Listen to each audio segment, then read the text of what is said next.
मेरे प्यारे देशवासियों, एक समय था जब मैं आत्मनिर्भरता की बात कर रहा था तो कुछ लोग एयर कंडीशन चैम्बर में बैठ करके सोचने वाले लोग हमें बता रहे थे ग्लोबलाइजेशन का क्या होगा।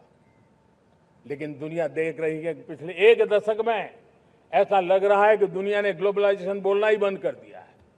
जहां से ग्लोबलाइजेशन की आवाज आती थी वो बंद सुनाई नहीं देती है। दुनिया का हर देश अपनी अपनी संभालों के मिजाज की तरफ गया है। लेकिन दुर्भाग्य से इस संकट के कालखंड में कुछ लोगों ने अपना रुतबा दिखाने के लिए संसाधनों को वेपनाइज करने का खेल खेला है। दुनिया अपने पास जो कुछ भी है उसको वेपनाइज करने में लगी है। संसाधनों का वेपनाइज, रिसोर्स का वेपनाइज, पेट्रोल, डीजल, फर्टिलाइजर, दवाइयां, टेक्नोलॉजी की चिप्स, इतना ही नहीं भूभाग को भी वेपनाइज किया जा रहा है। और ऐसे समय अगर हम आत्मनिर्भरता मंत्र को लेकर 10 साल सही दिशा में न चले होते तो हम कल्पना कर सकते हैं कि ऐसी चुनौतियों का मजबूती से मुकाबला कैसे करते। और हमारी तैयारियां निरंतर बढ़ती जा रही है। मेरे प्यारे देशवासियों, दूसरी तरफ आज भारत का प्रोफाइल पूरी तरफ बढ़ रहा है। आज भारत दुनिया के लिए एक स्वीकृत और सम्मानीय देश के रूप में बन रहा है। भारत के पास स्थिर पॉलिटिकल मैंडेट है, स्थिर सरकार है, भारत का वाइब्रेंट लोकतंत्र है, भारत का मजबूत न्यायतंत्र है और हम सबको दिशा देने वाला भारत का संविधान है। और अब दुनिया हमारे इन सामर्थ्य को पहचानने लगी है। और इसलिए 2014 के बाद दुनिया करीब करीब 40 देशों के साथ हमारा FTA एग्रीमेंट हो रहा है। अब देखिए कितना बड़ा अवसर आया है। लेकिन ये जो ट्रेड एग्रीमेंट्स हुए हैं ये एक बहुत बड़ा अवसर है। और इसलिए खास करके मैं मेरे MSMEs को कहना चाहूंगा कि हमें इस मौके को छोड़ना नहीं है। दुनिया में हमें पहुंचना है। भारत के उत्पाद की हर चीज विश्व के बाजार में पहुंचे। और चाहे हमारा टेक्सटाइल हो, हमारी मशीनरी हो, हमने दवाइयां हो, हमने मौका छोड़ना नहीं है। लेकिन वैश्विक जो पैरामीटर्स हैं उस पैरामीटर को हमें पार करना होगा।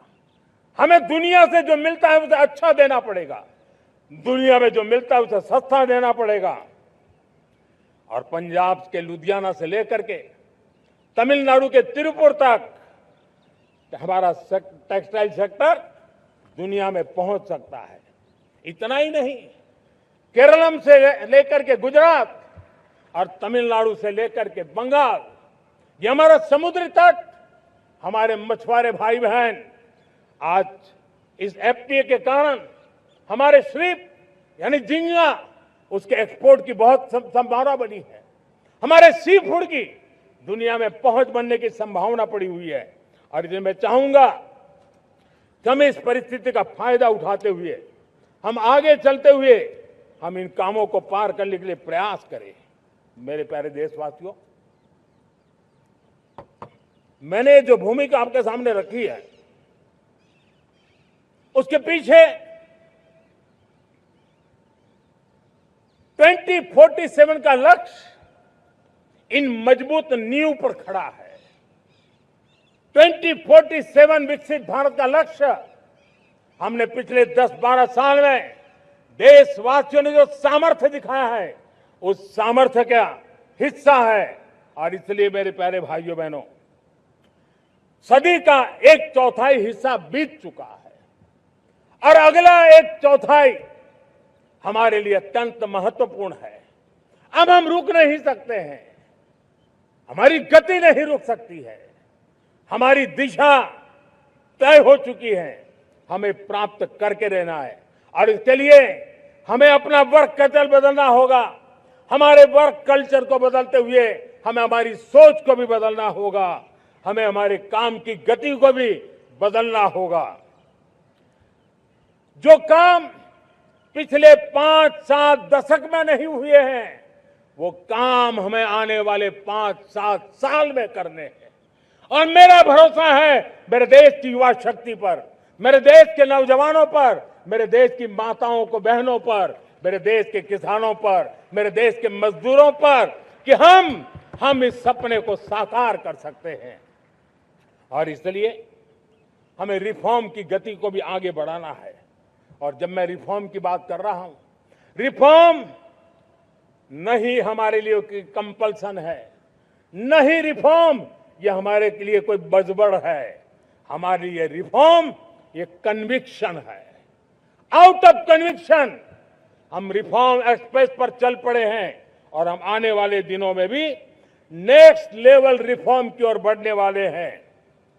और इसलिए सरकार, समाज, उद्योग, उत्पादक, किसान, हर किसी ने अपनी ट्रेडिशनल व्यवस्थाओं में रिफॉर्म करना पड़ेगा, सोच में रिफॉर्म करना होगा, अपने लक्ष्यों को रिफॉर्म करना होगा। और इसलिए मेरे प्यारे देशवासियों, हमें एक निश्चित दिशा में को लेकर के चलना होगा।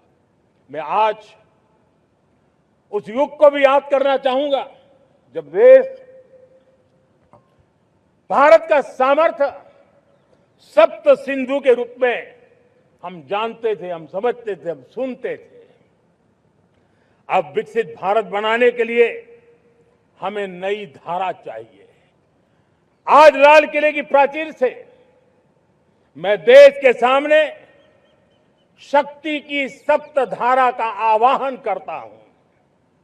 आने वाले 5-7 साल में जो पिछले 5-7 दशक में नहीं हुआ, वो सप्त धारा के सामर्थ्य से, शक्ति से हम देश को नई ऊंचाई, नई गति देंगे और नए लक्ष्यों को पार करने वाला सामर्थ्य देंगे। और इसके साथ साथ देश की युवा शक्ति का सामर्थ्य का भरपूर राष्ट्र निर्माण में उपयोग होगा। उनकी शक्ति जोड़ी जाएगी। आने वाले दिनों में जब मैं सप्त धारा की बात करता हूं, सप्त धारा की पहली शक्ति है मैन्युफैक्चरिंग पावर। मेरे प्यारे देशवासियों, हमें मैन्युफैक्चरिंग सेक्टर को बहुत आगे बढ़ाना होगा और प्रोडक्शन बढ़ाने के साथ साथ हमें छोटे छोटे पुर्जे भी बनाने हैं और बड़े बड़े प्रोडक्ट भी बनाने हैं। पूरा वैल्यू चेन हमारा होना चाहिए और उसे लेकर के चलना। हमें कंपोनेंट भी चाहिए और हमें कंप्लीट मैन्युफैक्चरिंग भी चाहिए, कंप्लीट प्रोडक्ट भी चाहिए। डिजाइन से लेकर मैन्युफैक्चरिंग तक भारत को ग्लोबल सप्लाई चेन का भरोसामंद केंद्र बनना होगा। इसके लिए मैं 3 चीजों पर विशेष जोर देना चाहता हूं। मैन्युफैक्चरिंग के क्षेत्र में जो मेरे भाई बहन हैं, ये समय का ये अवसर है, इस अवसर को जाने मत दें। और इसके लिए हमें कॉस्ट, क्वालिटी और स्केल, इसके विषय में वैश्विक मानदंडों से खरा उतरना पड़ेगा।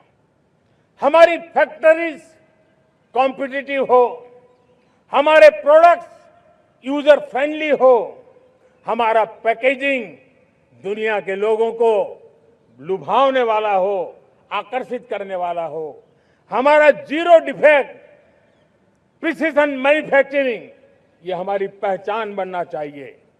हर मैन्युफैक्चरर, हर एंटरप्रेन्योर, हर एमएसएमई से मैं कहना चाहता हूं, ग्लोबल मार्केट में हमारी पहचान विश्वसनीयता और गुणवत्ता के आधार पर होनी चाहिए। क्वालिटी के संबंध में नो कॉम्प्रोमाइज, और इसलिए हमारा मंत्र क्वालिटी क्वालिटी क्वालिटी होना चाहिए। यही हमारा ग्लोबल ब्रांड वैल्यू बनेगा। मेरे प्यारे देशवासियों, इस सप्तधारा की दूसरी शक्ति है कृषि और फूड प्रोडक्शन, फूड प्रोसेसिंग। हमें इस दिशा में आगे बढ़ना होगा। हमारे किसानों ने अब दुनिया के बाजार खुल चुके हैं। एफटीए के कारण हमें एक बहुत बड़ा मार्केट मिल रहा है। हमें वहां पहुंचना है, हमें उस जगह को हाथ लगाना है। हमें खेत से लेकर एक्सपोर्ट मार्केट की ओर जाना होगा। हमारे पारंपरिक खान पान हो, हमारे मिलेट्स हो, हमारे मसाला हो, हमारे फल हो, फूल हो, क्या कुछ नहीं है हमारे पास, वो ग्लोबल ब्रांड्स बनने चाहिए। हमारे किसान केमिकल फ्री खेती को बल देंगे, दुनिया में इनकी मांग और बढ़ने वाली है। और जो ग्लोबल पैरामीटर्स के अंदर हर प्रकार से सिद्ध होने वाले हमारे एग्रो प्रोडक्ट होंगे, तो दुनिया में हम आसानी से पहुंच पाएंगे। मेरी सप्तधारा की तीसरी शक्ति है टेक्नोलॉजी और इनोवेशन।